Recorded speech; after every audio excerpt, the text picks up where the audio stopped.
Magandang umaga mga lupatids, mga ka-SB. May ipapakita ko dito, ayan o. Nag-iisa lang siya mga lapatids, wala siyang kasama. So yung pinaka-pares nito is yung tatay niya na si Armando o yung pinakaunang Amanda mga lapatids. So hinatid na nga natin kay Kuya BJ yon last month pa. So nang itlog to mga lapatids. Yan, mag-isa siya ng itlog. So hinayaan ko lang. Then, napapertil niya kahit siya lang mag-isa mga lapatids. So, yun nga si Amanda. So, 7 overall namin to ng South Derby mga lapatids. So, tingnan nyo. Ano, sabay na pisayan mga lapatids. Kaninang umaga lang yung isa. Then to, yung isang maliit, ngayon lang. Yun o.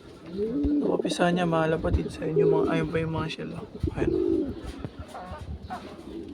Ano to?